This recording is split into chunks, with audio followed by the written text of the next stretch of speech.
everyone. Welcome to Faithful Understanding, podcast where we try to figure out what faith is and how it interacts with the culture today. Today I have Daniel. He's going to be with us and we're going to be talking about faith, trying to understand what faith is, why should we even have faith, what are some other options if people choose not to have faith, and what are the paths that they might lead others down. And so the objective or the goal for today is really just have a conversation about trying to figure out what faith is. So, Daniel. Hello. Hi. How you doing? Not too bad. How are you feeling? Good. Good. Actually quite excited to talk about faith because I think, like when we eventually go into like definitions of faith and stuff like that, it's quite complicated. Yeah, it's way more than we actually think it is. And you actually mentioned something very interesting just now, which was that if we choose not to have faith, actually, because it's maybe that's coming from a perspective of maybe a religious person believing that faith is maybe a religion. But in a way, we do have faith. Everyone has faith in something. Yeah. But even if they don't think they do, they do. Yeah, exactly. Yeah. I suppose we'll go deeper into that later. Cool. Yeah. So we've got some notes here, and I thought that we would start, if we're going to have a conversation on faith, we need to figure out what faith actually is and what it means. So I found a definition. It's more of a religious definition, I would say. Yeah. And it's the complete reliance upon and trust in God. So it's a central emphasis of Christianity, and it's based on spiritual conviction rather than proof. And there's a little reference to John 16 there. All this I have told you so that you will not fall away. They will put you out of the synagogue. In fact, the time is coming when anyone who kills you will think they are offering a service to God. They will do such things because they have not known the Father or me.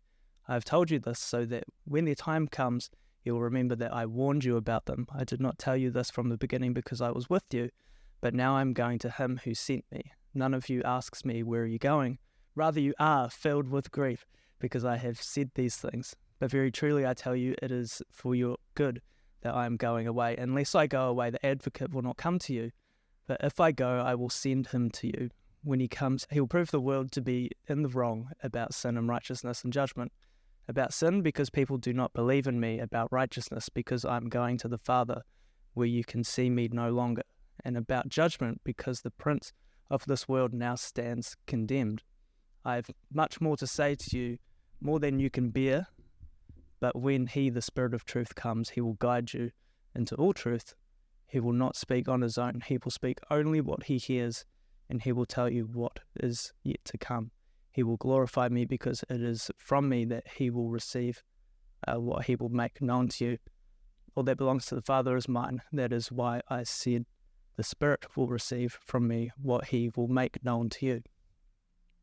Okay, the reason why I kind of threw on that reference to that Bible verse there is because this is Jesus saying, hey, look, I'm sending the Spirit to come. The Spirit's not something that we can see. It's not something tangible that we can grab. Kind of like faith. Kind of like faith. So we have to have a certain faith as Christians that the Holy Spirit has been sent and that it's there. And so it is more of a conviction from the Spirit. That's what Jesus was talking about, that the Spirit will guide us.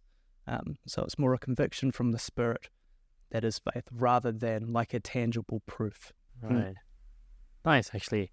This is quite an interesting definition.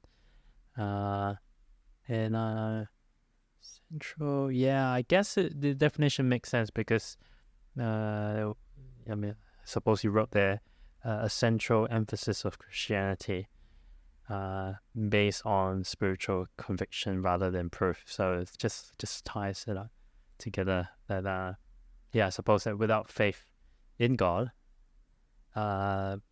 Christians won't quite be Christians, right?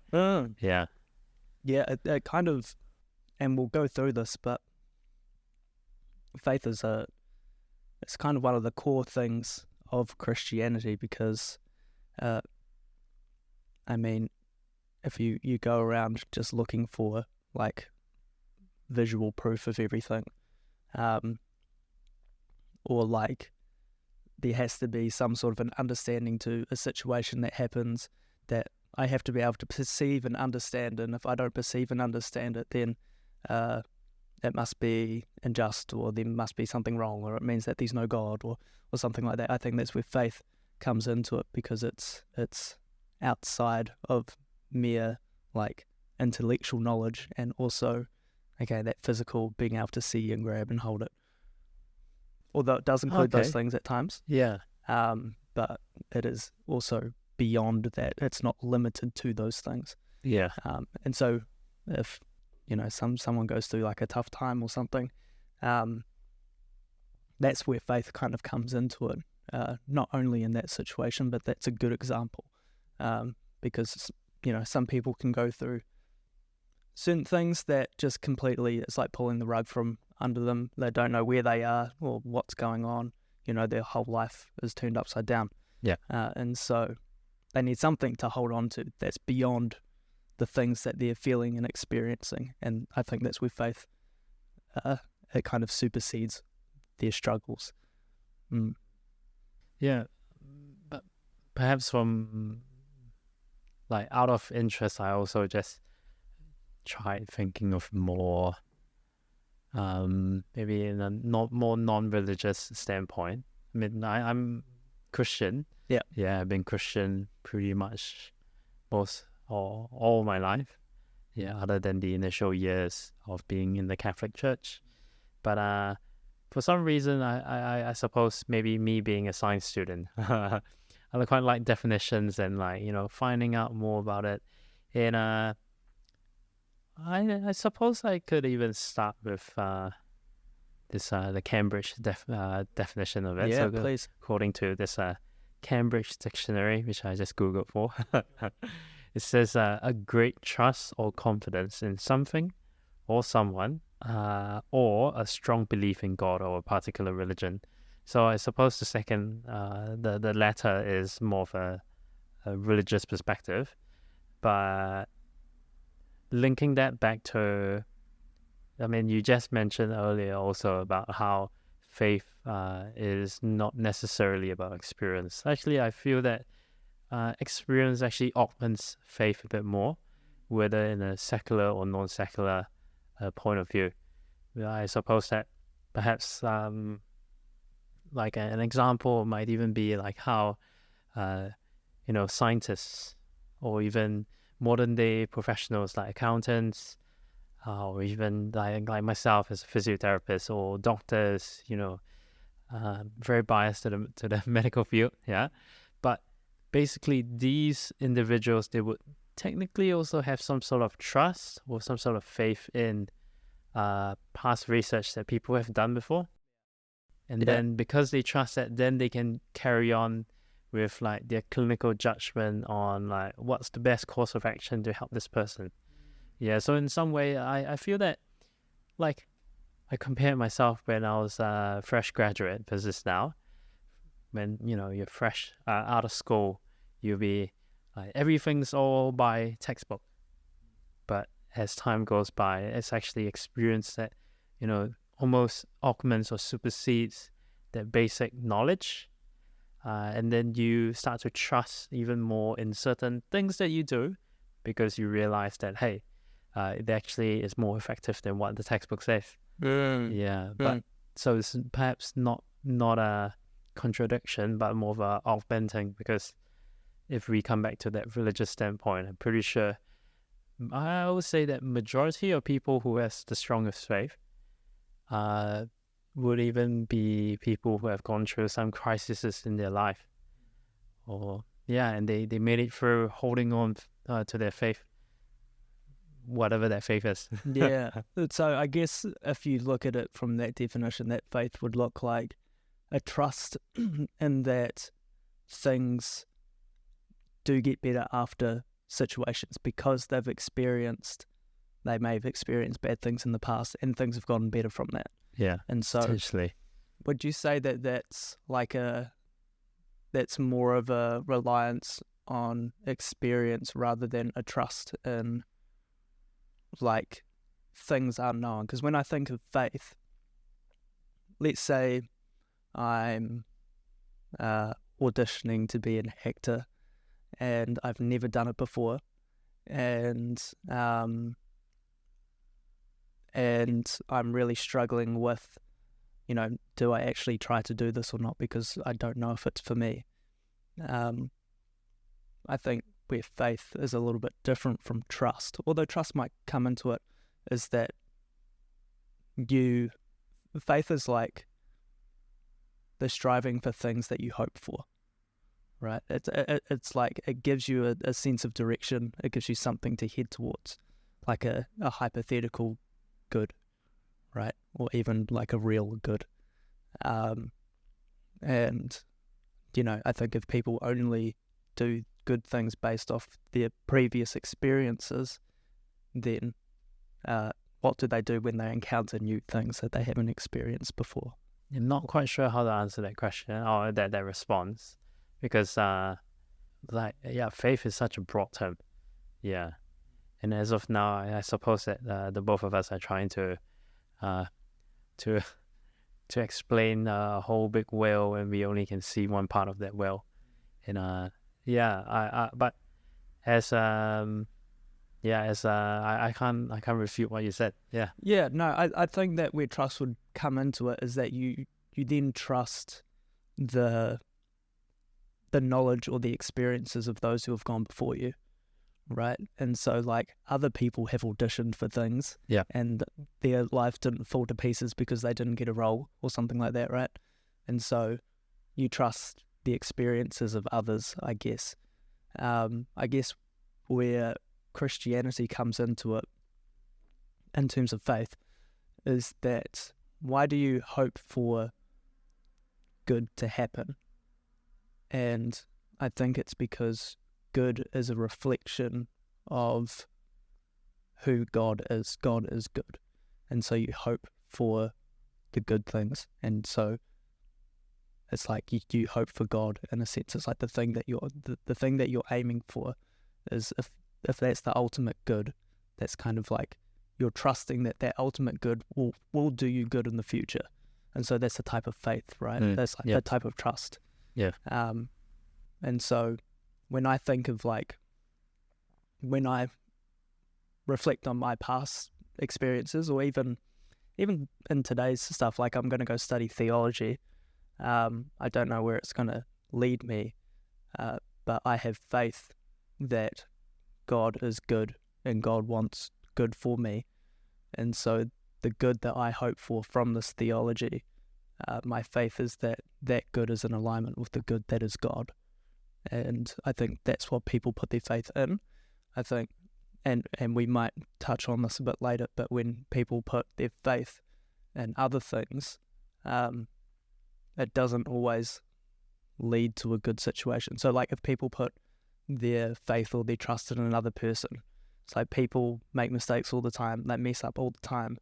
And so it seems like not as good of a thing to put your faith in if you put your faith in another person than it is to put faith in God if you believe that God is just and God is good. It's sort of like if you're putting your faith in that, then the things that you hope for or the things that end up being the way they turned out are ultimately good and ultimately just, even if we don't understand them from our experiences or for what we trust in. I feel like we're moving on to the next question. Yeah, really. We can backtrack a little bit. Sorry, I'm getting ahead of myself. No, that's okay. That's because it is as we were just discussing, it's a very broad definition, and it's so easy to just go into deeper discussions of it. But I definitely agree with your perspective on Christianity's view of faith, because then it kind of like we will talk a bit about why it's important for us to have faith, but I feel like you've touched on it slightly. Yeah. That it gives us a bit of meaning and a bit of direction in our life. And I guess that's one of the perhaps like a key point of this chat, right? That we do actually want to talk about faith, and why we feel so fervent for not just each other, for ourselves and also for others, why we should all have some sort of faith. Whether it is Christianity or not. But I think you mentioned one very important point, which is do you have faith in yourself or a higher being, which we believe that is God, because God is much, much more than we can imagine. Yeah, and as humans, we just can't fully understand that. But I suppose that might even be a good discussion point later about why, if we have faith in ourselves, it might not always work, because there's so much of like like Disney, or even like just like movies and shows that emphasize on you yourself are able to do anything if you put your mind to it. But just stepping into adulthood, you realize that actually it is actually quite hard. Yeah. And sometimes you would waver in your faith in yourself, because as you mentioned also, it's like, when you go for that audition, you have no experience, fresh out of school, or maybe you're a school dropout, like many of the famous people in the States. They go for their audition and it's like, do I actually trust myself to be able to do this? Yeah, it's quite a... Yeah, I think like people who are really into wellness and like they want to wake up at 3 a.m. so they can meditate for an hour and then go to the gym for an hour and a half and then come back and have a great cooked breakfast and then, get things ready for work or for school or whatever. It's like you learn very quickly that you can't do that long term. Well, most people can't do that long term. It's because you can't be a tyrant to yourself. Yeah. You can't make yourself a slave, pretty much. Like you won't do it. Doesn't matter how much pressure you put on yourself. Like you won't do it. You won't be motivated. It'll be, the bar will just be way too high. No. And so, yeah, that's part of, I think, that whole people wanting to be the superhero in their own strength. But we'll touch on that a bit later. Let's get back to what is faith. Yeah. Exactly.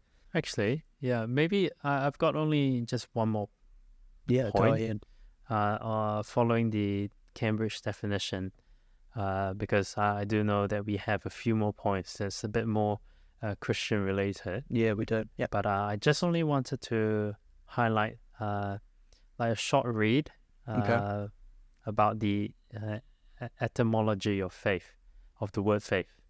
Because if we want to know what exactly faith is, sometimes understanding the word might help. Yeah. So just a quick search found faith actually derived from Latin first. And that Latin word is fides. I'm not sure if that's right. Sure. But it evolved through like Old French and English, eventually becoming the word faith. And when I was just reading this, I suddenly recalled that there was a man that I listened to. He one of his talks, and he talked about faith in this way, where it can be seen both as a secular and as a more Christian or religious way. That the word hi-fi, hi-fi sound equipment and stuff like that, that literally means high fidelity, and fidelity comes from faith. And so if you have an equipment that's labeled as hi-fi, like maybe this microphone, you trust in the quality of the equipment to produce or to record an accurate sound. Right. I suppose hi-fi is usually used for maybe even like speakers and stuff. So to an untrained ear like myself, like I wouldn't be able to tell the difference, but to a trained ear, like a professional musician, I'm pretty sure that they can tell the differences between actual like music live or through the speakers. And I suppose that gives the word faith a bit more of a context. Like if I draw the definition also back to a bit more of the just the average Joe, like we have faith that maybe even, or I guess like faith and trust is a bit like interchangeable. And I think looking at the Latin word fides, it actually also means trust or belief. Right. So there's some sort of like a correlation to it, but I suppose that faith is almost like a like trust on steroids. Yeah. Yeah, and yeah, like to draw it back to just the average Joe. We trust in the car to drive safely. We trust in the espresso machine to pour the coffee as it's supposed to. But there's so many things that we, I guess, like take for granted every day, and then eventually when we are really upset by, the flow of our day, like maybe the car breaks down, and then we lose trust. We lose faith in maybe this model, this make of car. It's like, oh, I won't name any companies. I can't trust them anymore.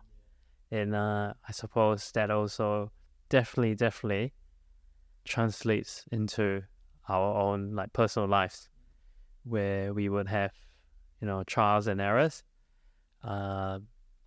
Not just maybe in like relationships or past relationships, that like maybe this person with this kind of character is not the right person to hang out with, or even in terms of like Christianity, like if you maybe you try serving in a certain ministry in church, and you realize that, oh, actually I'm quite deficient in like singing and music and stuff like that, so I lose faith in myself to serve in that manner. I mean, not very Christian, but it's just all personal accounts that I feel helps to build a bit of understanding and definition. Before we continue, I just want to take this opportunity to talk to you about our online prayer ministry. When I'm going through a hard time or people I know are struggling, I always turn to prayer, whether that be my own personal prayer or asking someone else to pray over me. Philippians 4 says that through prayer we are to let all of our troubles known, and that we will receive the peace of God. We have a prayer team standing by who are ready to help you in your prayer journey. In the description below this video, we have a link to our prayer request form, which you can fill out, which tells our team what you need prayer for. As prayer is a very personal experience, we keep all of this highly confidential, which means your prayer is only shared between you, the prayer team, and God. So if you need prayer, I highly encourage you, click the link in the description and fill out your prayer request form today. So my next point is kind of talking about one of the consequences of having faith in God rather than having faith in something else. And that's to be able to be stable in the face of difficulty or distress. So it's like trusting God in the hard times, right? So Psalm 57 says, "Have mercy on me, my God, have mercy on me. For in you I take refuge. I will take refuge in the shadow of your wings until the disaster has passed." Here is a very good image of someone who is going through storms and battles, some sort of disaster, and they're able to find comfort in God, and they're actually able to ask for help from God as well. Have mercy on me, my God, have mercy on me. In Proverbs 18, there's kind of a response to that. It says, "The name of the Lord is a fortified tower, the righteous run to it and are safe." So there's like a promise there of being able to seek out God in times of distress, and having faith that God will keep you safe. The name of the Lord is a fortified tower. It's these disasters can't break that tower of safety that God provides us. And I think that's a consequence of biblical faith. Again, if I compare it to faith in something else, then what I would say is that other things are flawed and imperfect, and as good as their intentions might be, they might make mistakes, or they might be tired one day and say something mean or something like that. So, I mean, that's why I think faith in God is the ultimate form of faith, is being able to have trust in God, that, in hard times, that He's got us. And God, I think what people get wrong is that because bad things happen, it means God isn't real. And God doesn't actually promise that we'll never experience pain.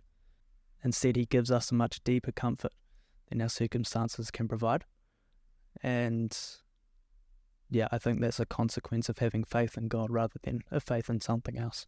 And actually, to add on something from there, like I suppose, because you mentioned about how we should trust and put our faith in God.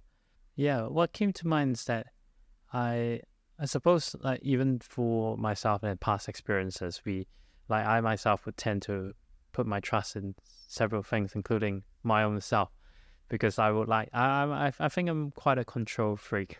Sure. I quite like to have things, say for example, like tidy around the house. There has to be a system that you follow, and then the house will look consistently neat to a certain extent. But in a broader way, like if we have trust in, as I mentioned, maybe like cars, ourselves, in the hospital system, or say like a government. I'm not putting down any political parties here, but if we consider that all of these are kind of like man-made or are bounded to earth, once its time has passed, it's just gone. Yeah, people come and go in our lives. People are born into this world and eventually will die. Machines are created and they will eventually run out of gas or capabilities to keep on functioning.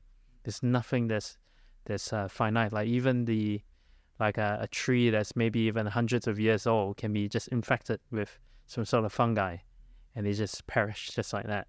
Whereas we believe as Christians that God is the one who, he's pretty much like untouchable. Yeah, there's nothing in this world, nothing that humans can even think of, can cause him to perish. Yeah, this just an addition, like you mentioned in Proverbs 18 verse 10 that the Lord is a fortified tower. Yeah, he's a tower that we can actually run to and rely on him. And it's interesting that you quoted Psalms 57 too, because I was just reading the small blurb at the top of the psalm, and it said that a Michtam of David when he fled from Saul in the cave. And I suppose that episode, and I did a quick search. It's for anyone that wants to read. It's in 1 Samuel chapter 22, where King David, at that time he was chased out of Jerusalem by this King Saul. And that David at the time wasn't crowned king yet, technically, and that was the time where he was literally in close proximity from his pursuer that has been wanting to take his life for such a long time. And I suppose when in that context, when he says, I'm reading from the ESV though. Yep. But here David says, "Be merciful to me, O God, be merciful to me, for in you my soul takes refuge. In the shadow of your wings I will take refuge." It's just imagine like the shadow of the cave, like he's hiding in the cave and he sees Saul walking up to the cave. He's of course fearful for his life, but he prays out to God in such a manner, and that's quite commendable. It's a real example of how a Christian will put their faith in God. Yeah. Yeah, a very tangible way that we can see. Yeah, for sure. When I think of, like you were saying before, everything eventually reaches its end.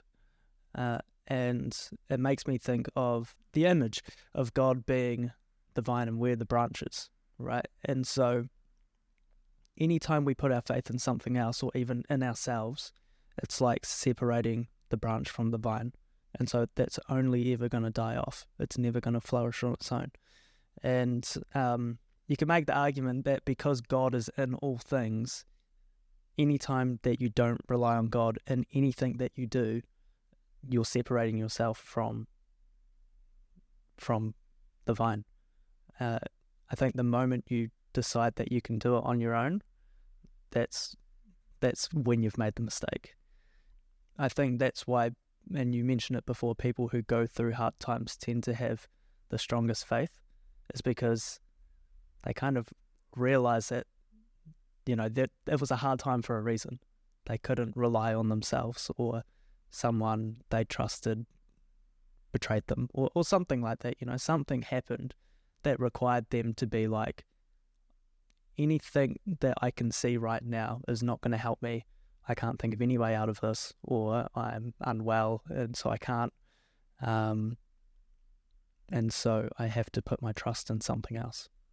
And some people might see it as putting trust in some sort of, overseer that looks out for them. They could, trust in the universe, or trust in the stars, or something like that, right?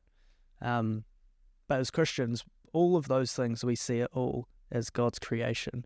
And so God is, because he's the creator of all those things, he is above all those things. And so that's why we put our trust in him, because we recognize God as the ultimate good and the most reliable thing. Yeah, so that's just what that reminded me of there. Yeah, it's all good.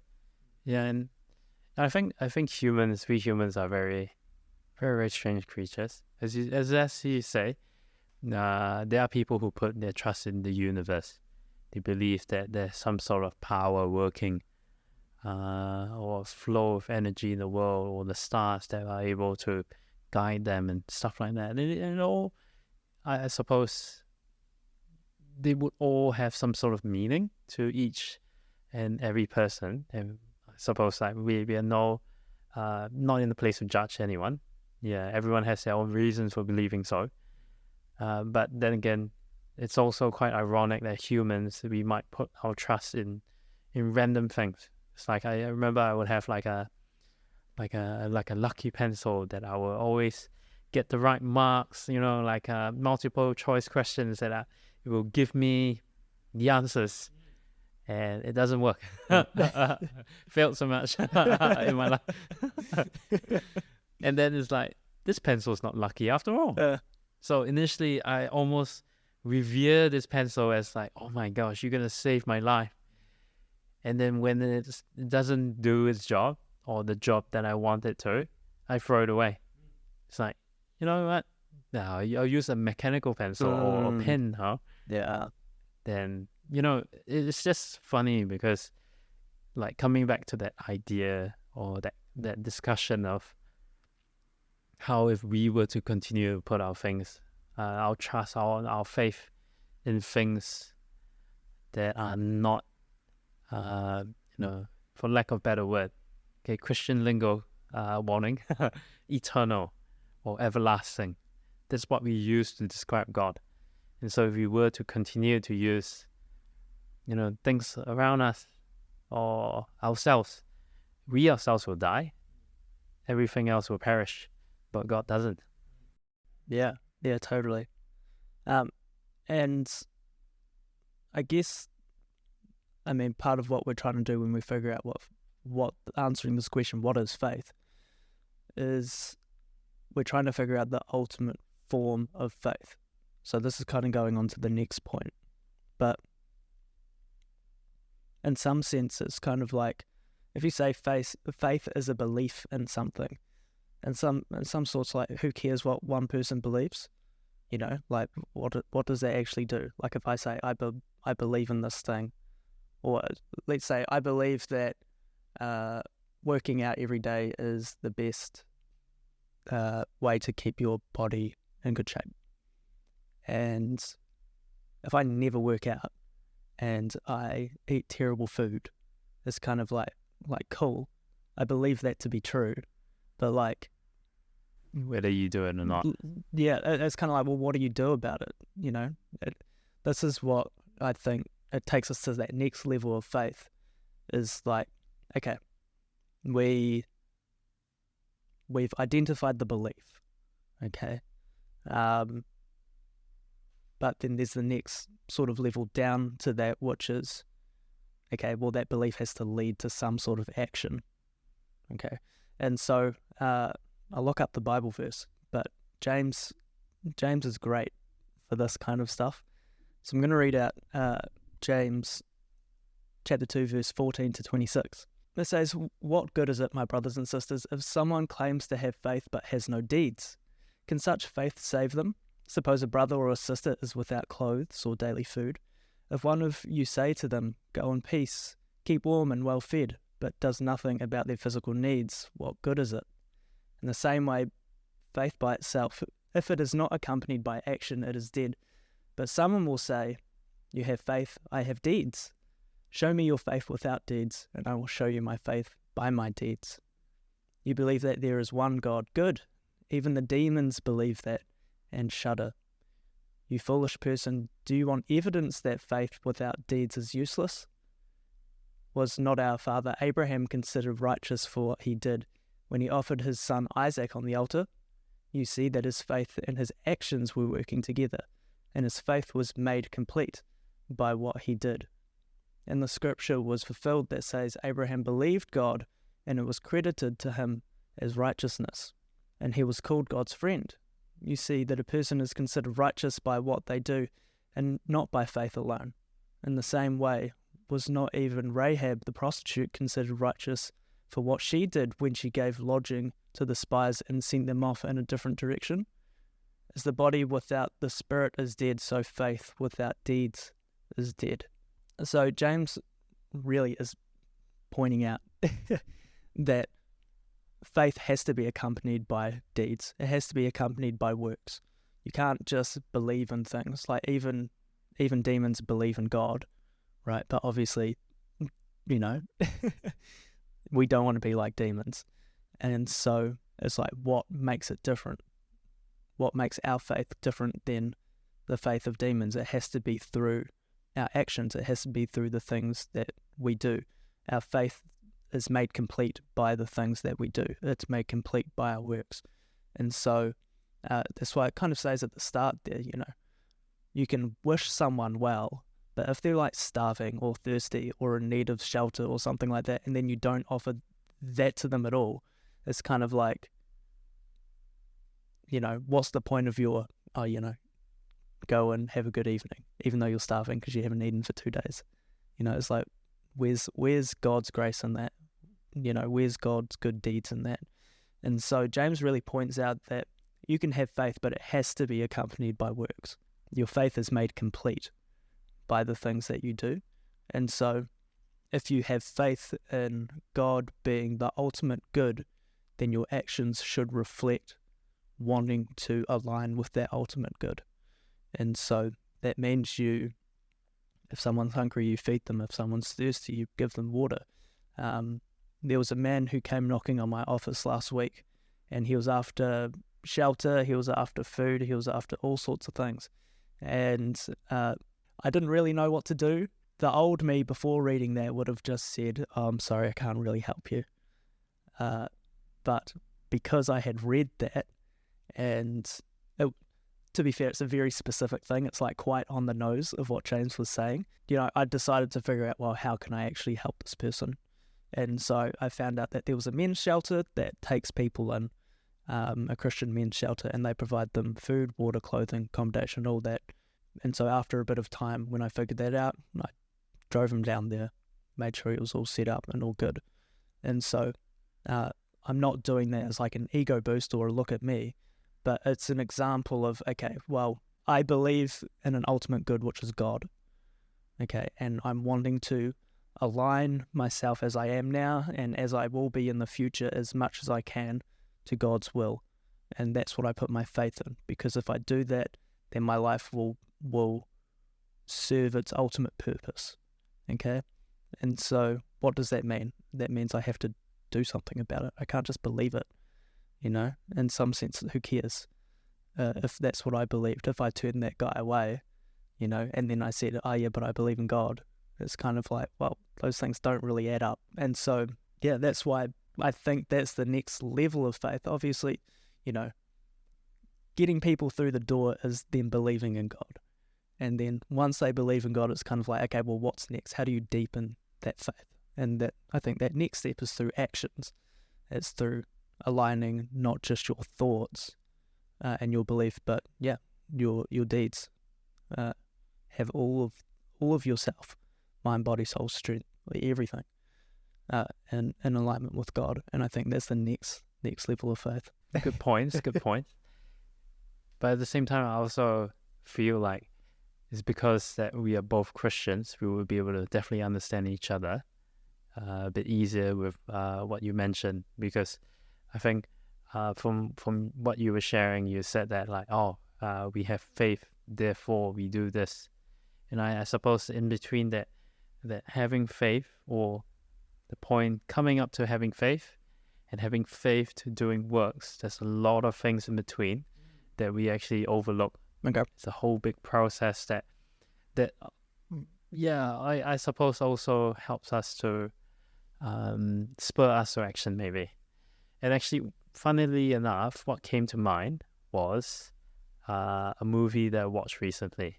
Don't know if you've watched, or if anyone else has watched Inside Out 2. No, not yet. You gotta watch it, man.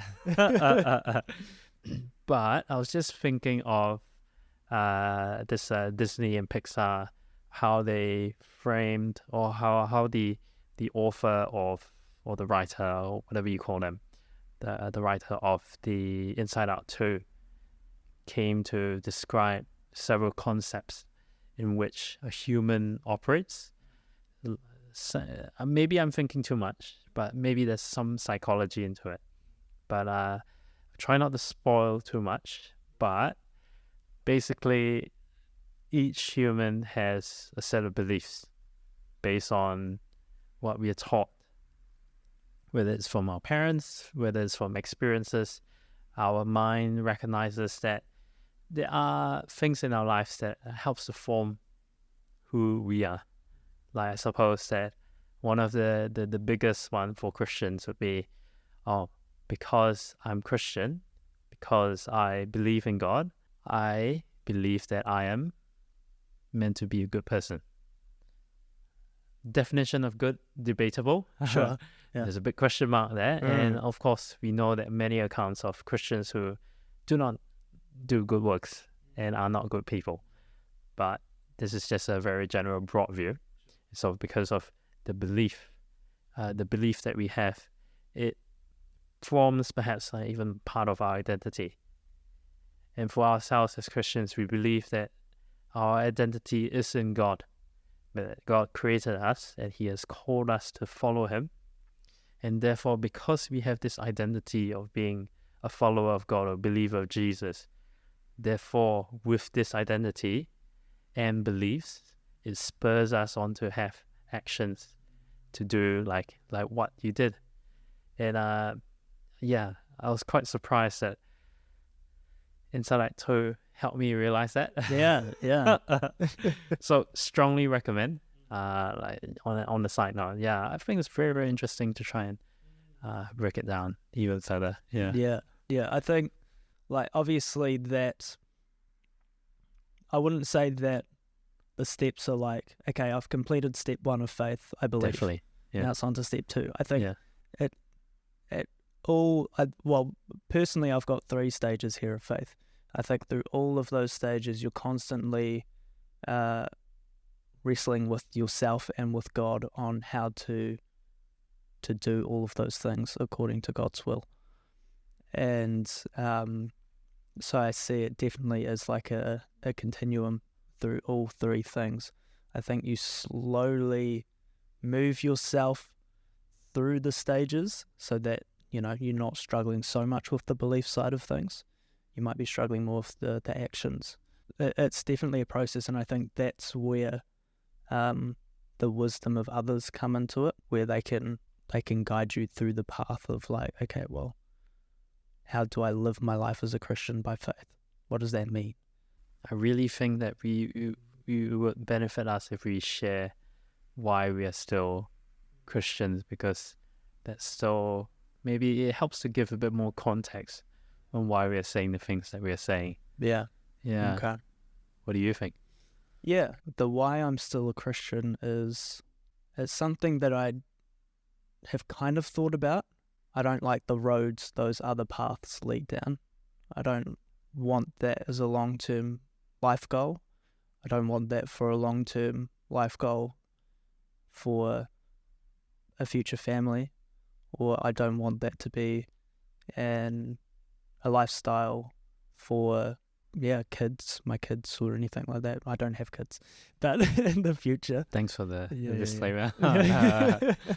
And so in terms of things that I'm aiming for, what is the most reliable, what is the most fulfilling, and what leads to long-term joy and satisfaction. And I think for me, Christianity does that. A belief in God does that, and that's why I continue to have faith. And when I run into difficulties or challenges or whatever, I choose to look deeper into faith to try reconcile any ill feelings I might have because of the experiences I go through. Because, well, I have faith and I believe that God wants the ultimate good for me, regardless of how much I have to suffer to get there. It's kind of like, if you think of the book of Exodus, it's God taking his people out of slavery into paradise, but they have to go through the desert first, right? It's like, just because really hard things happen doesn't mean God isn't aiming you towards the good. And so I have faith in that promise of God, and that is, I have found to be the most comforting thing in hard times. And it's also the light at the end of the tunnel, right? It's like, if I go through something that's so terrible, or like have a string of problems over like multiple years or something, then it's really easy to be like, man, like why am I going through so much? Like, why do I go through so much suffering? Like, this sucks. You know, God must have forgotten about me or something. I don't ever feel that. I always see that light at the end of the tunnel. I think it's just through, you know, having understanding of biblical narratives, and constantly looking deeper and reflecting on my own behaviors, reflecting on the lifestyle of those around me and the paths that they lead on. Yeah, Christianity is just kind of what I've decided I want. Because for all those reasons, it provides me, that safety, that security, that light at the end of the tunnel. It's really fulfilling, really rewarding. It challenges me. It's really intellectual. It challenges you to connect with people, like emotionally, spiritually. Like, it really ticks every need that a person has, right? Discipline, learning how to be joyous, how to enjoy a moment. Like, it really just encapsulates what I want in life. And so anything else I've looked at doesn't do that for me. And it's reliable. I've found it's reliable. Yeah. I feel we are borderline going to why we should have our faith. Yeah, and that's great. But one of the questions that came up as you were sharing, you talked about the light at the end of the tunnel. Like, for myself, I think I doubt a lot.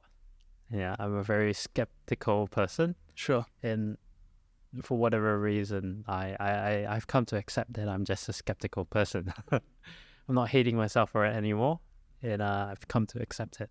But coming back to that point that you said, like when you go through storms in your life, or like you mentioned the people of Israel in Exodus. So technically, you say that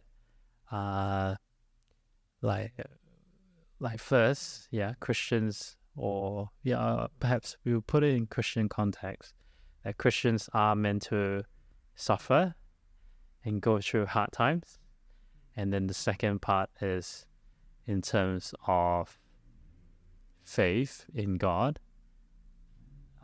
It is quite a big thing to say that you trust God so much that whatever he throws at you is meant to be. Because especially for someone, not just myself, it could be, any person on the street. It might look fine on the outside, but inside there's so much turmoil in their heart or in their mind.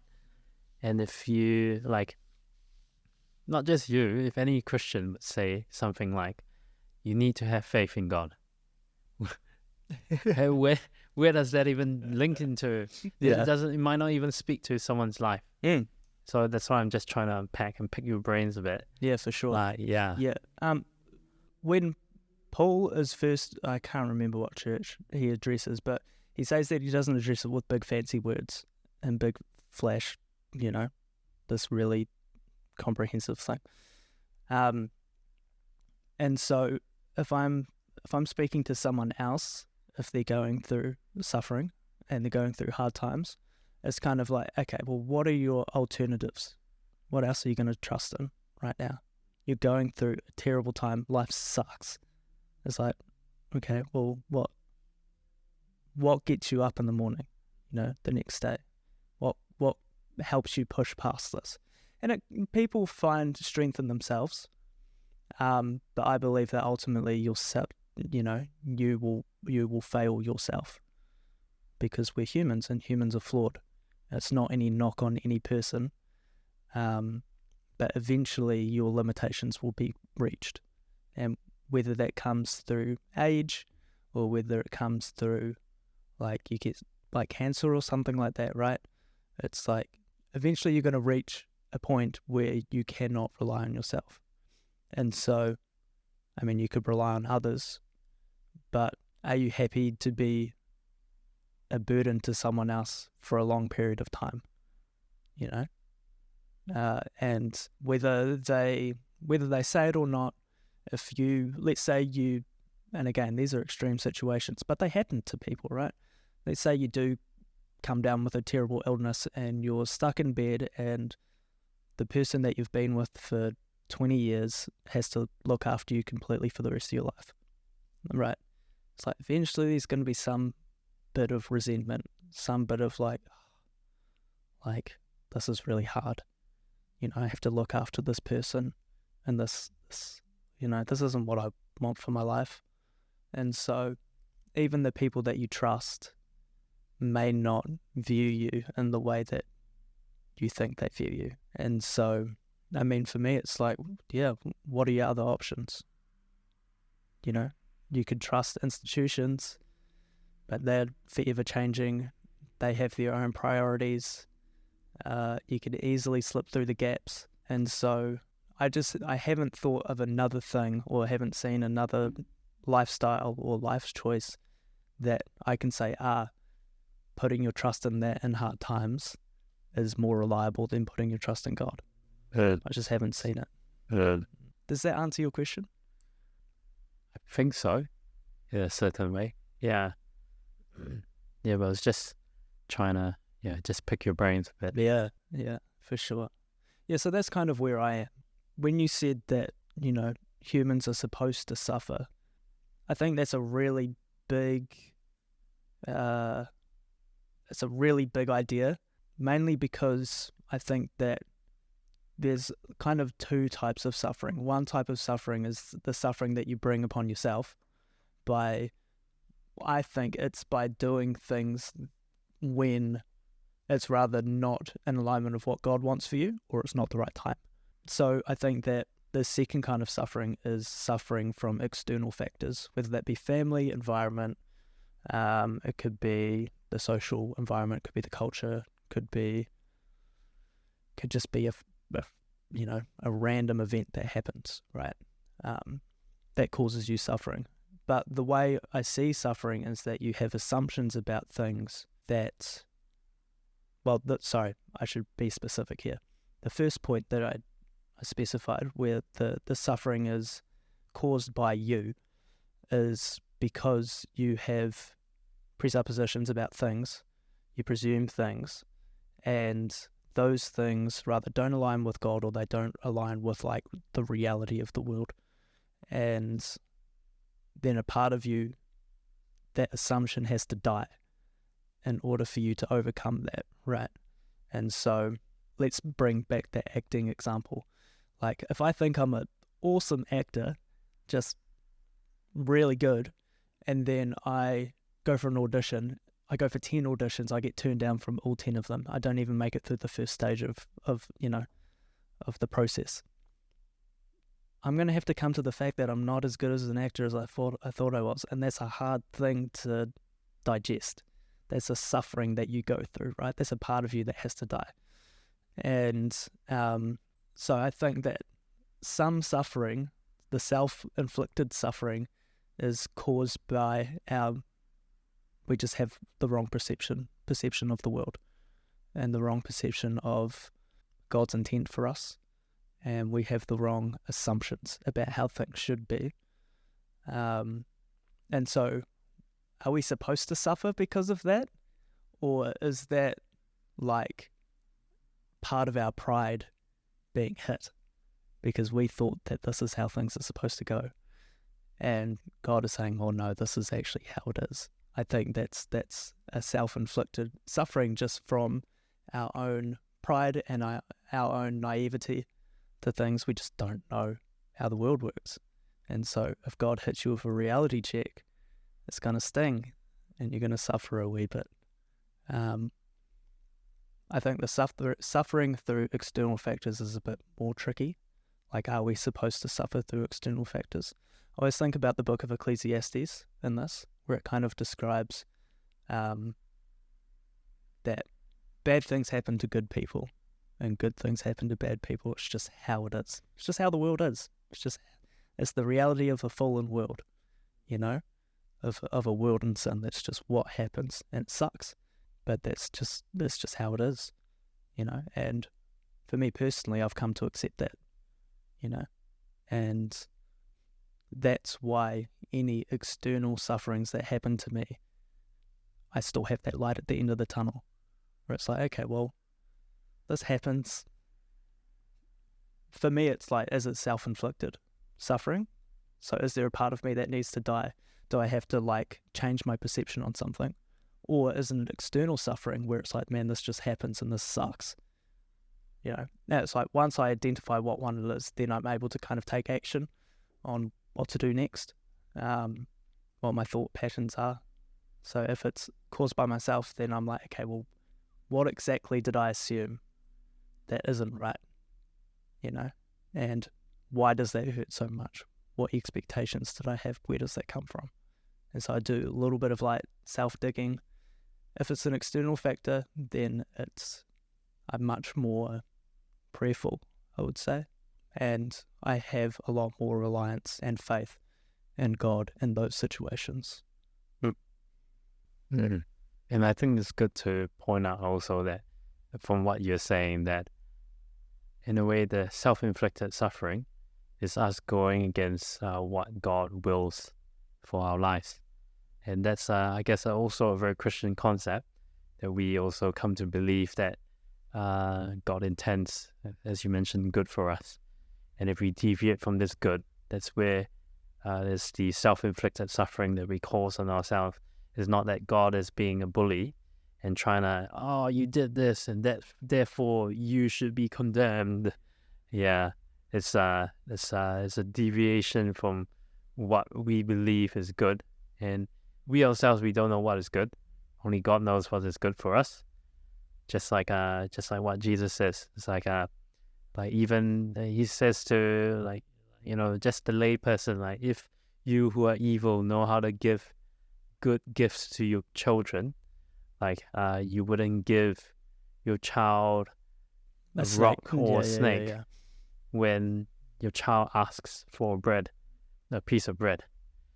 How much more does God the Father, who knows and created all of us and knows our every need, would then, intend for us to go a certain direction in our life? And perhaps, maybe he allows that suffering to also happen, that self-inflicted suffering, so that we would learn from our mistakes, just as you say, a bit more of a lot of self-reflection and questioning of ourselves, what exactly is going on here? Yeah, exactly. And I think that's where, if we're bringing it back to what is faith, and I'll use this to jump into the third level of faith that I have, is that when our belief and our actions start aligning with God and God's will, then the things that we want align more with God's will.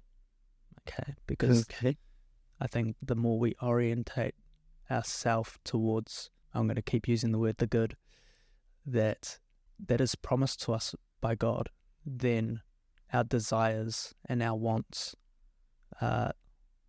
in that vicinity. It might not be exactly what God has planned for us, but at least it's in the ballpark, right? And so I think it's a process. It's a constant process.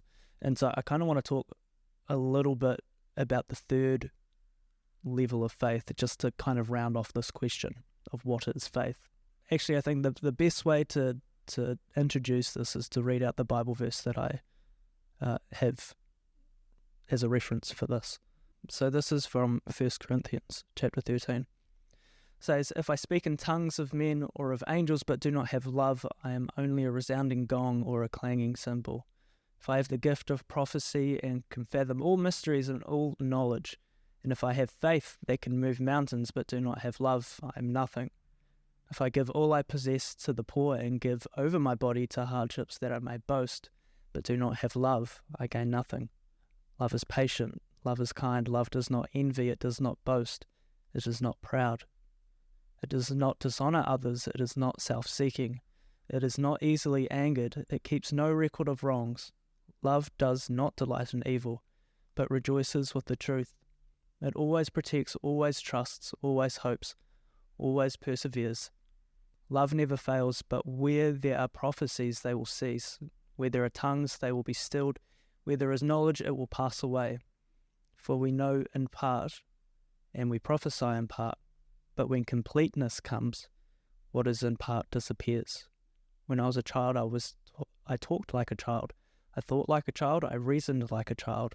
When I became a man, I put the ways of my childhood behind me. For now we see only a reflection as in a mirror, then we shall see face to face.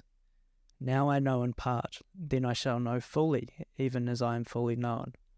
And now these three remain, faith, hope, and love. But the greatest of these is love."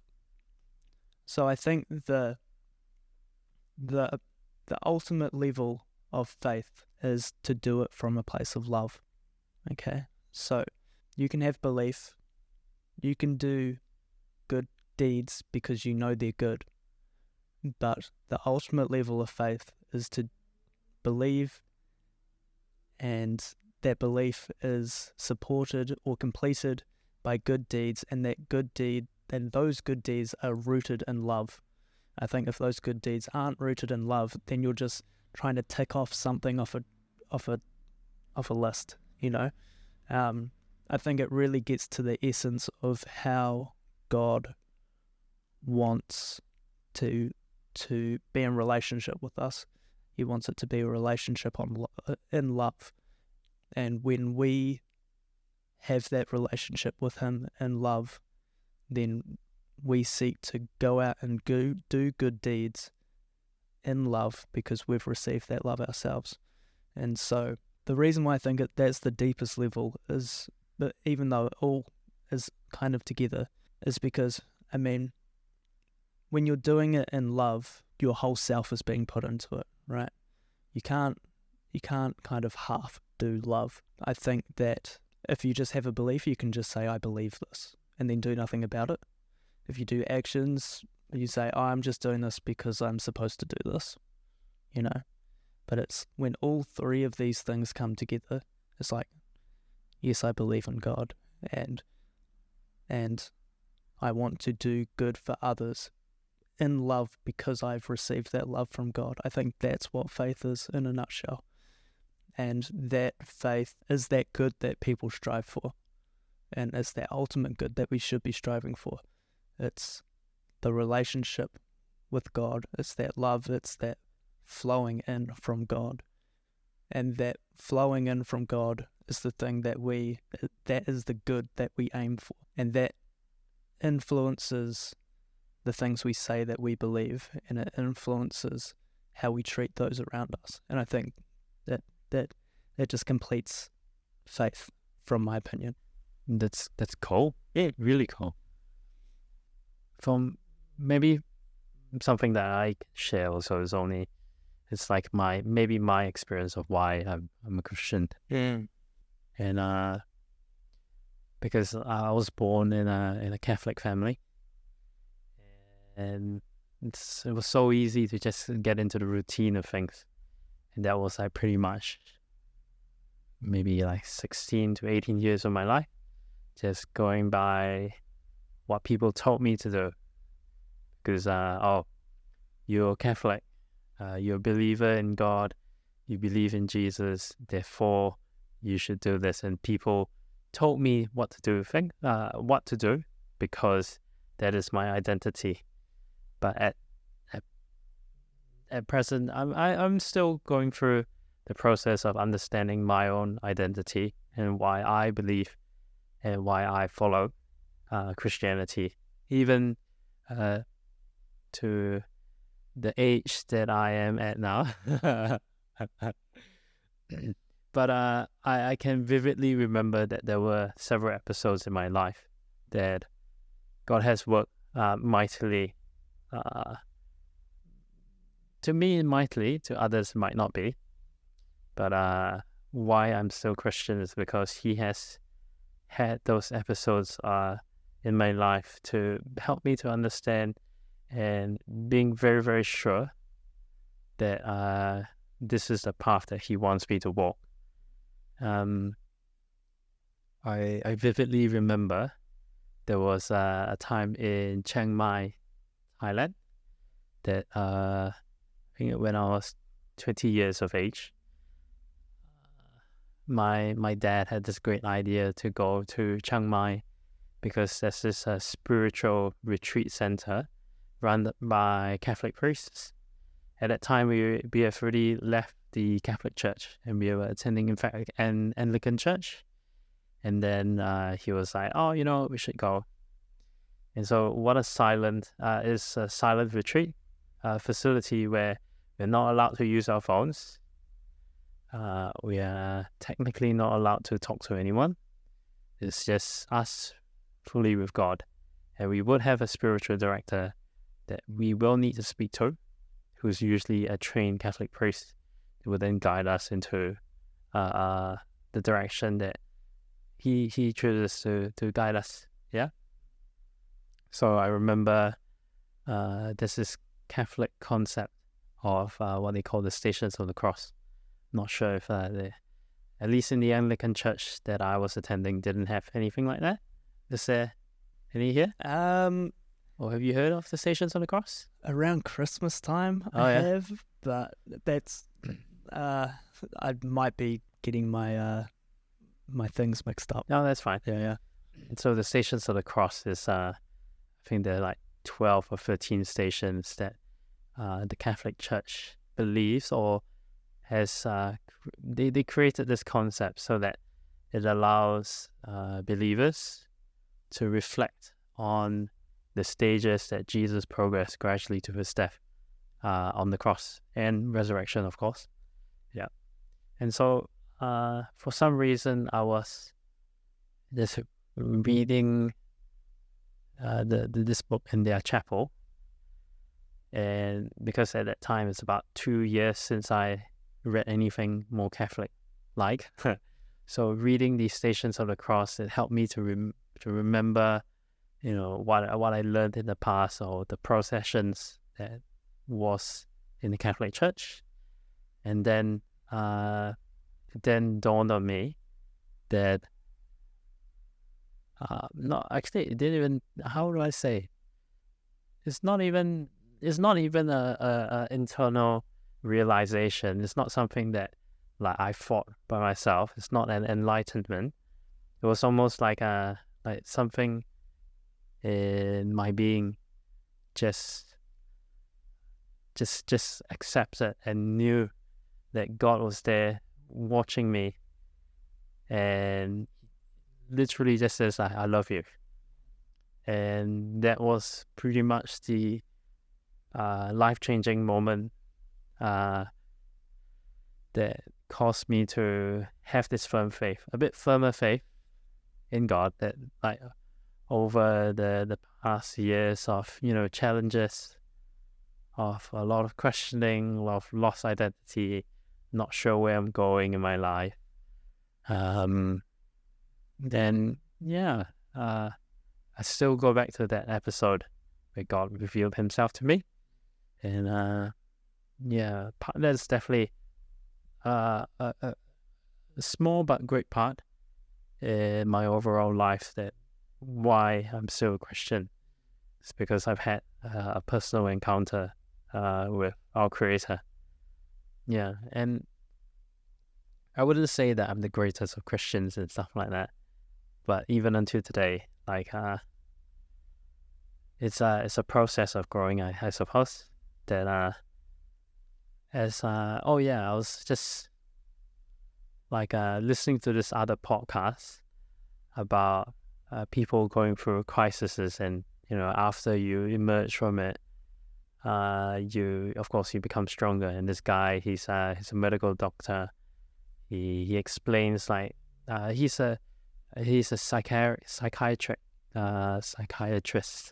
Yeah, so a doctor with a special interest in psychology and stuff. And he explains this concept of crises. And one of the things that he mentioned that was quite interesting is somewhere along the lines of like needing to put down your older identity and turning and going on to finding a new identity that gives you an even stronger meaning. That's the process of which very general. I need to re-listen to it again, but just roughly, that's how someone conquers a crisis, more like a quarter or midlife crisis in their life. Willingly, I can't even say it's willingly. There could be a lot of regrets and like uncertainty of why they put it down. But of course, the pros and cons of pursuing something greater would then perhaps help someone to grow even stronger from that. Because then they realize, as we age, we definitely realize a lot of things. Probably in your own life too.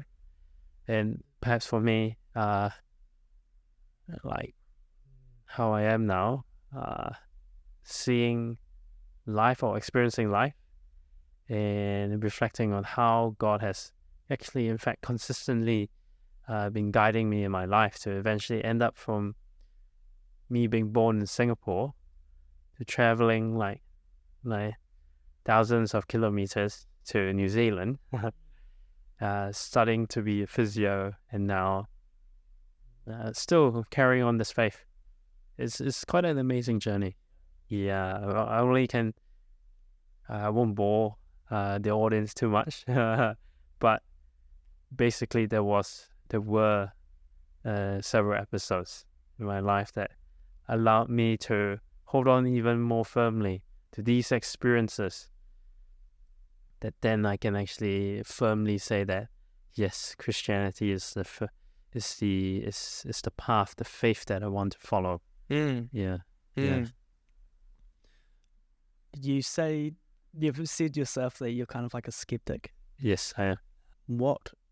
I have my hunches, but what are the things that you're wrestling with that you're skeptical about with the whole Christian thing? Yeah, very good question. And in fact, it is pretty much $1 million question, because I would dare say, perhaps, is Christianity real? Yeah. Why is it that we should believe in Christianity or the Christian God above all the other religions and human thought and stuff like that? Because, say, I do know that there are some religions that believe in other deities. There are other religions or train of human thought that believe that all roads lead to one place, or all roads lead to Rome, in terms of religion or salvation and stuff like that. Or that even maybe there's no deity or no more powerful being that exists. So why is it that Christianity is the one for us or for all people? Yeah, and I think that's something I do ask myself quite frequently. Why the heck do I still believe in God, in the church, in Jesus, in the Holy Spirit? And yes, I say that I'm a skeptic because I ask myself a lot of questions. And yeah, this is one of the bigger ones. Yeah. Yeah. Yeah. Yeah. In terms of like comparing directly to other religions and stuff like that, me personally, I don't have that knowledge. Like, I don't know. I haven't read like the Quran or anything like that. I think that it's like, what do you base your life off? You know, what are the values? What are the characteristics that you want to become or strive towards? I think in that example that you gave of the podcast, people are constantly, and I don't think we know how this works, but we seem to be able to recognize potential. Some people are actively seeking out, and for other people, it's just sort of presented to them an opportunity where they see potential, and they have to decide if, okay, well, is that something I want to head towards or not? And I think that thing that you head towards, you view it as like a higher, like if you attained that potential, you would see yourself as being in a more complete or higher position than you are currently. Kind of like a goal. Like a goal, yeah. Well, you got to be careful when you do that, because if you set your goal too high, it becomes very hard to attain, but also it becomes like a crushing judgment on you, right?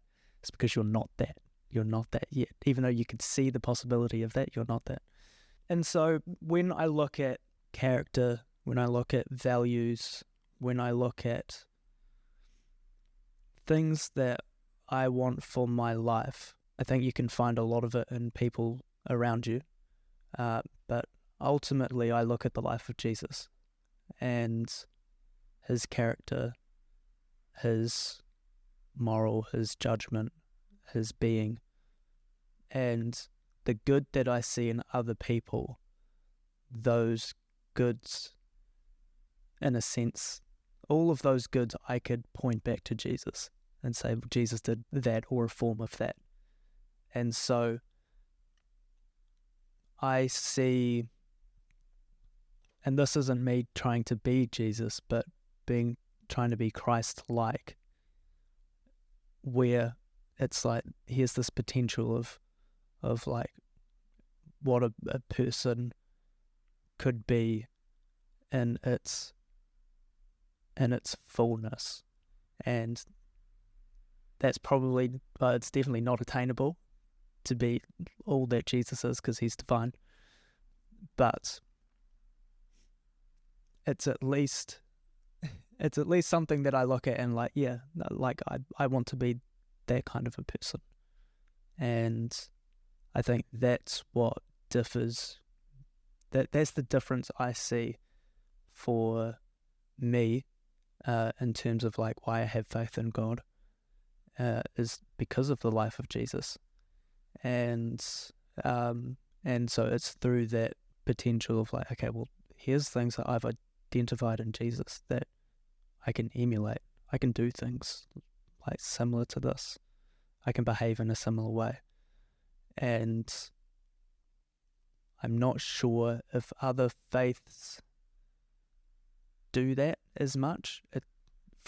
And this is extremely general, but in terms of other faiths or other beliefs, I just always see it as like it's rather some mysterious thing that's so far off that how could you, fully understand, or like how could you understand what's going on, or it's the universe.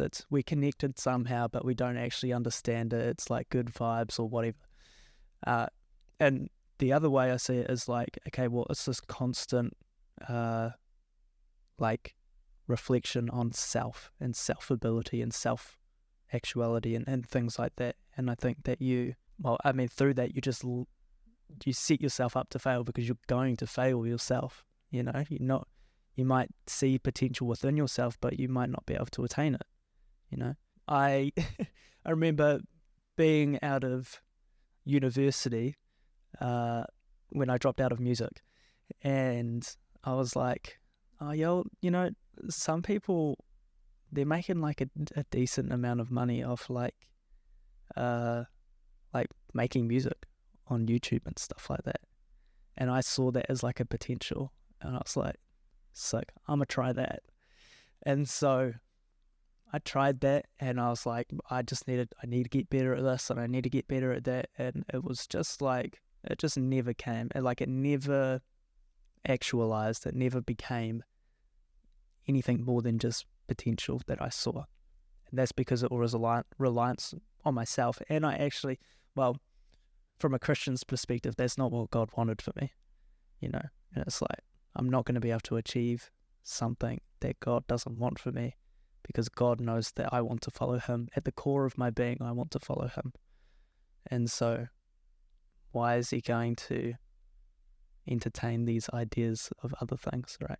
And so I guess coming back to your skepticism, I would say that it's, for me, just the life of Jesus and who he was and the things he did and how he treated other people, and looking at the times when he was angry and why was he angry there, and looking at the lessons, like the Sermon on the Mount is ridiculously good. Looking at all the lessons in that and the teachings in that, it's kind of like, dang, this guy, there's so much wisdom here. And it's not only that, but he also lives it out. And so these are things that I understand, and these are things that I can head towards. And so, I mean, for me, that's why I'd choose that over other things, because there's a realness to it. It's like Jesus was a person. I think that's incredibly important, that he was a person. He's not just this far beyond, can never reach idea like the universe might be, and he's not this flawed individual like we are that fails. And so, I mean, that's my complex answer to you. Yeah, but with regards to the answers that you mentioned, I feel that it is still there's still a lot of unpacking that we'll need to for sure to do, because say, like, for example, like there are some faiths, some religions that also believe in like a person that kind of started their own religion, whether it's an actual mainstream religion or even like cults and stuff like that, cults or heretical kind of teachings and stuff like that. Yeah, I feel that it's a bit hard to reconcile with that. And also in terms of, say, for example, you said about goals, and yes, from the example you gave about how, like, if we were to strive to be one with the universe or one with the trees, maybe very hard, because we're humans.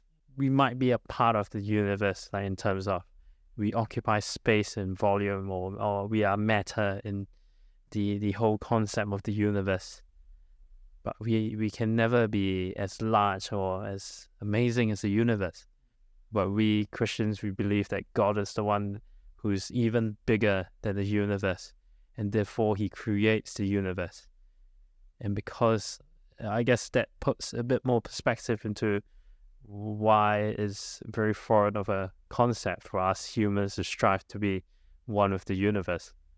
But also in terms of like that goal setting, like if a person wants to be one with the universe, that's hard. But if we want to be like Jesus, that's equally or infinitely much harder. Oh yeah. Yeah. Yeah, for sure. Yeah, exactly. So it's just an observation of things that I feel need to be a bit like, analyzed and talked a bit more. I think that, like, okay, the yes, to be exactly like Jesus is infinitely possible than being like the universe, right? But I think that the thing that makes it more grounded and more real is that you see aspects of Jesus throughout the people around you and the people in the world. So I think that everybody, I mean, we're all created in God's image, and everybody has their little bit of God in them that shines out. And so I think what makes it more grounded and more real is that human beings have the capacity for this, not the capacity in its fullness, because, Jesus is God and we can't be God, but its capacity in terms of how Jesus walked, how he talked, how he interacted with others, how he cared for others. And because that is more realistic and more attainable, it's easier to have faith in. Even though we know it's not possible to be like Jesus in its entirety, we have this perfect good that we can forever strive towards, that we can look at his life, and I don't see anything here that jumps out to me as like, ugh, I wouldn't want to be like that, and that's never changing. That's always going to be like that. Jesus, how he lived his life, he's always going to have lived his life that way. So yeah, when we compare ourselves to Jesus, well, at least for me anyway, I compare myself to the things that I know are possible for a human to do. It's not possible for a human to be God. I'm not trying to be God, but I'm trying to treat others more fairly. I'm trying to give more generously. I'm trying to be righteously angry when things are unfair and when the people that are less well off are taken advantage of. There's these things that are like innately bother us, and it bothered Jesus as well. And Jesus was stern at some points when he needed to be, and he was incredibly gracious at some points when he needed to be. I think that identifying how we do what Jesus did in the different parts of our life and the different things we experience, I think that's like part of the walk of faith. So in a way, why faith? It's because it gives us direction in our lives, gives us a kind of like an identity that we can have some sort of grounding in. And that's pretty much why we will move forward, or we will push this point of why not just us, but anyone who, any human being should have some sort of faith. And faith not in terms of like the practical sense of like, I have faith, or I believe in this this chair that will hold my weight, but more of a deeper, more spiritual aspect of faith that we are talking about, right? Yeah. And I don't think there's anything wrong if people are just starting out in their faith journey of being like, this is huge for me just to even state that I believe in Jesus. Like, that's massive. You know how against the culture that is.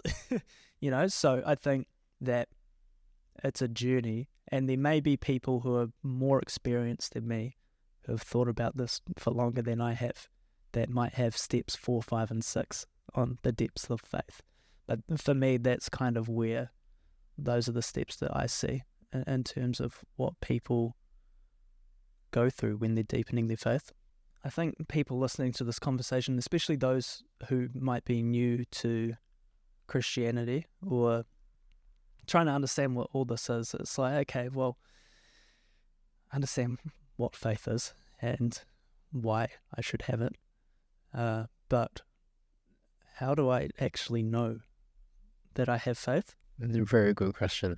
And the only answer that comes to mind is from the Christian perspective. You mentioned earlier about us being the branches and Jesus being the vine. I think the answer to this is that Jesus himself says that if we are connected with him, we will bear fruit. And what he means by this fruit is that there are things in our life that actually shows that we have this faith in God, in Jesus, in the Holy Spirit, and that we will bear these fruits, such as that we are patient, or we are kind, we are loving, we have hope, we have joy, we have self-control, and these are called the fruits of the Spirit. Fruit of the Spirit. They use singular because they are all the same, or it will come in a package. Like you buy one and you get everything. Yeah. So that's one aspect that I thought of how we know that we have faith, but more from a Christian perspective. I think I would say that understand that you have faith in something, even if you don't recognize it. I think it goes back to what you were saying earlier with you have faith that your car will turn on. You have faith that when you sit in a chair it'll hold you. You have, you just trust that these things are going to work. And that is a form of faith, And so it's identifying that, you have faith. Like you think that that life has some sort of a purpose or a meaning, or, you might not know what it is, but even just entertaining that thought, I think is a form of faith. Or even just exploring. Yeah, even just the exploring. concept of faith. Yeah, exactly. It's the idea that there might be something. Yeah. And I think that's a form of faith. I think when you try to do new things that you've never done before, it's a form of faith. And so, so just understanding that you have faith in all aspects of your life. You trust.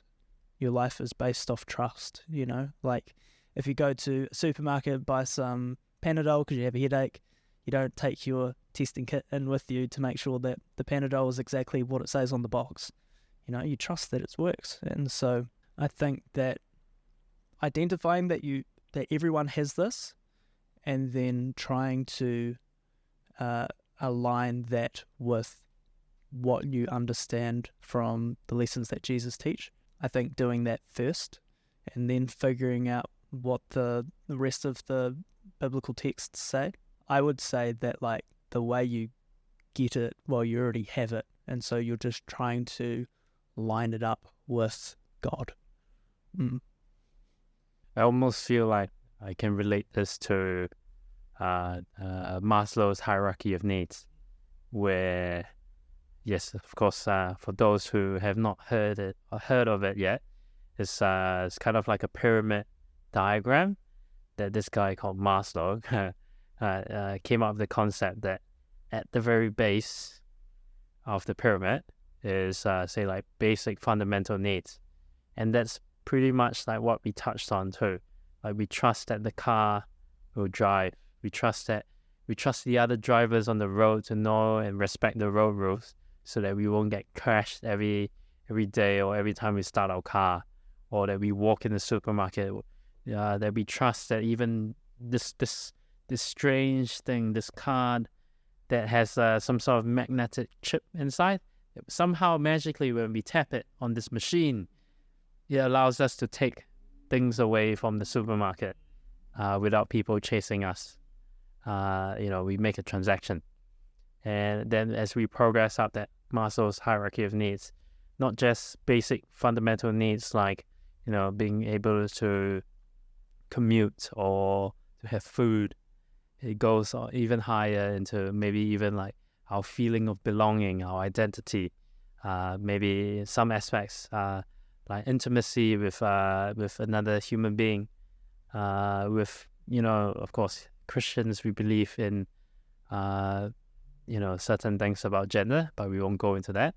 And then slowly as we go up to the top of the pyramid, it was what he calls self-actualization. But whereas if we turn it into maybe, from what you were sharing, Ethan, maybe it's more of an inverted pyramid.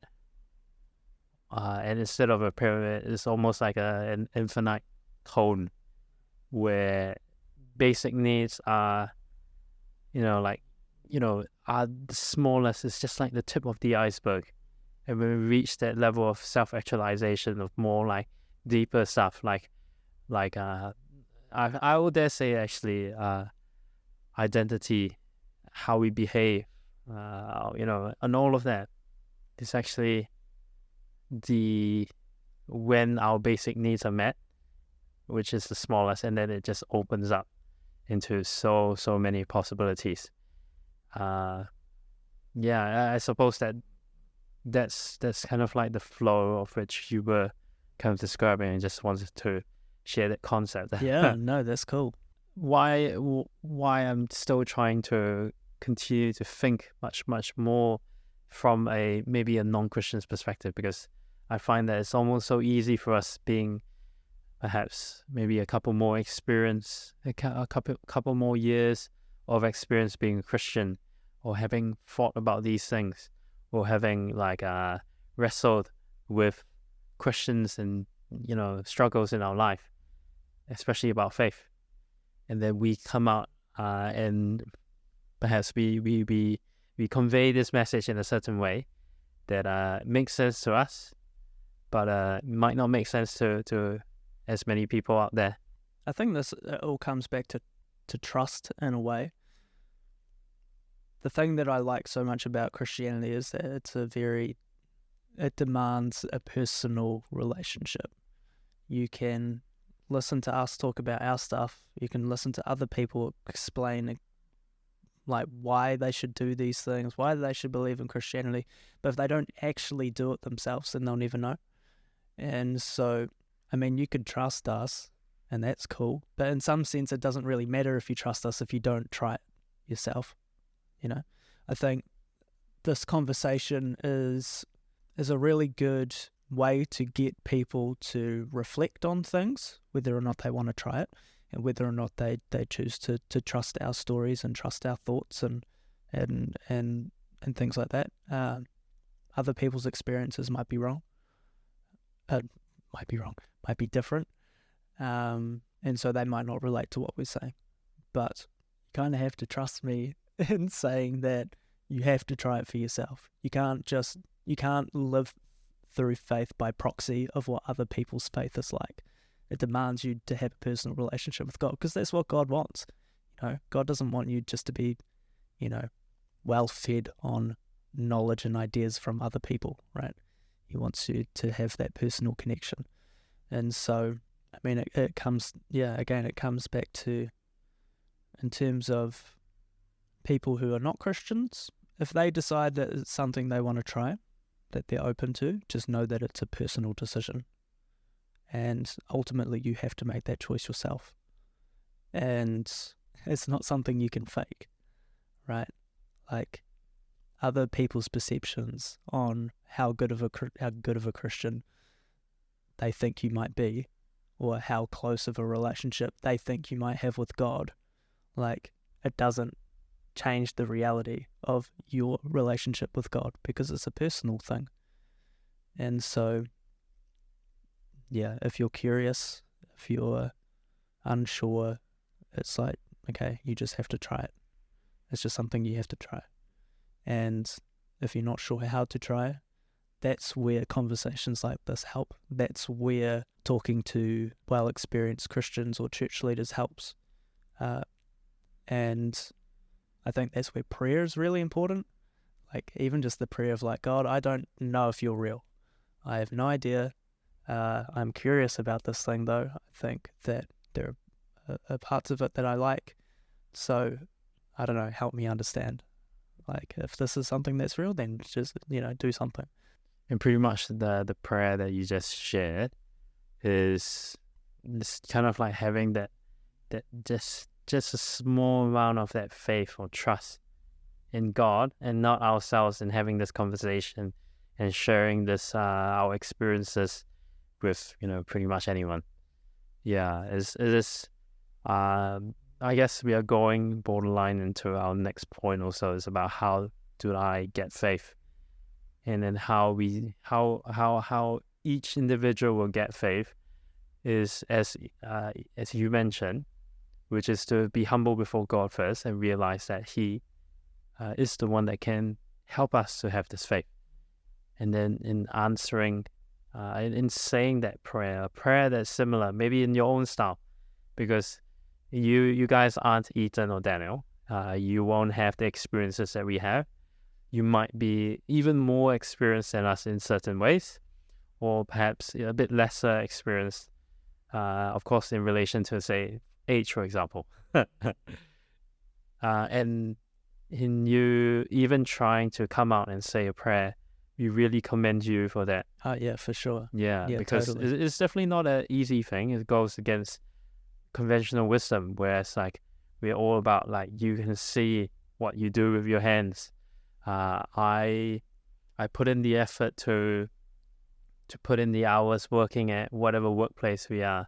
Like maybe if it's like Macca's and we are frying how many batches of fries and like nuggets and stuff like that, that equates to how much effort you put in to retain your job, and therefore you get paid.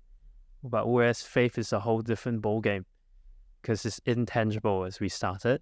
It's something that you cannot comprehend with your physical senses, technically. It's just like, I trust that you have a brain. Yeah. Do you actually? I think so. Yeah, something like that. But yeah, like coming back to like the Christian faith, like how do we get faith? We, of course, we start that faith with God himself, because we believe that he's the good one, the only and true God that can help us through all the turmoils in our life, the uncertainties, for, I guess, the present or the future, or even the past, whether things were the right decision or not. But it's only him that we can trust, that will lead us through all of life. And I guess that gives me the reassurance that, that is faith, isn't it? Yeah. Trusting in something or someone that then gives us that kind of direction to move forward. Yeah. For people that are like, yes, I want to try this faith thing, and yes, I've tried to pray to God, and you might hear a lot of stories of people seeing or experiencing like these really, I call them like results of their faith. Like, you know, they might be desperately praying for something that they really need and it works out for them. Or they might be really hoping for something and they're like, oh, okay, well, I'm trying out this faith thing, let's pray for it. And the thing they hope for comes to fruition. Me personally, I'm not one of those people. I'm not one of those people that's had that God experience. The way I look at it is that if you're trying to view God like a Make-A-Wish, then you've got the wrong idea of God. And I almost treat it like I would treat if I was to give someone advice on something. When I would give them advice, the advice would be at a level that is somewhat challenging but achievable for the other person. Okay? And so if you have faith and like a praying that you know that something really works out for you and it doesn't work out for you, I would think that, okay, well, maybe this is going to sound a bit controversial, maybe you've got a misunderstanding of like what faith is, what faith is, and what it is that you're hoping for. Like, what it is that you're hoping for might not be aligned. What it is, like, let's say you have a sick relative and they pass. That's where I go back to the Ecclesiastes things. Like, sometimes you pray for things and it just doesn't work out, you know? And we don't understand why.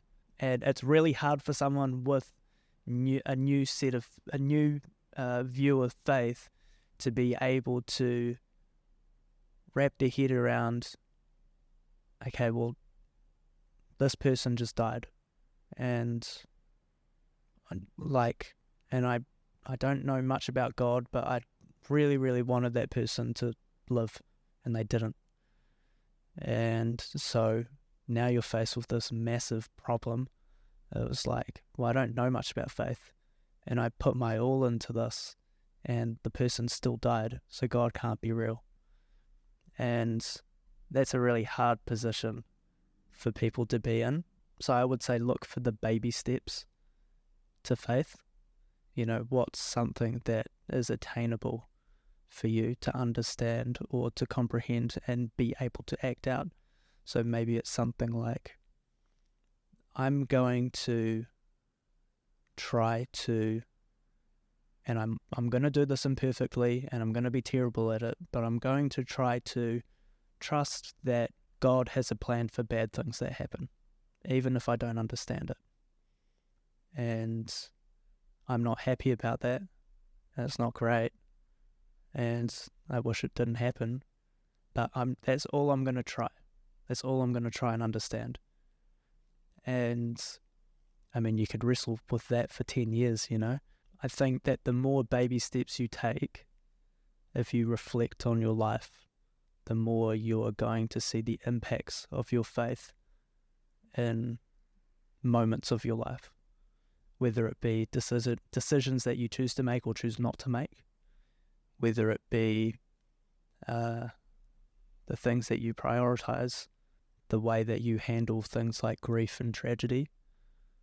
I think that when you take those baby steps over a long period of time, you'll look back and you'll realize how much faith you actually had in those moments. And that's exactly what it is. It's in the moments where you didn't have control. That's where you they have the opportunity to show the greatest of faiths.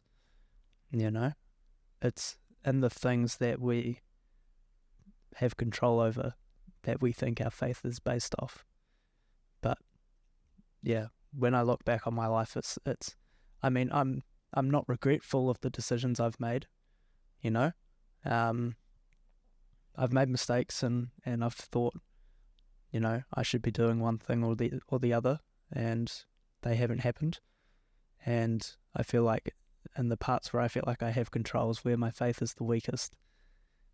But in the things completely outside of my control, like family death or illness that I might have, or suffering that I see other people go through, it's like, okay, well, I look back on those and it's like I had no control of that, and that's where I see God's work.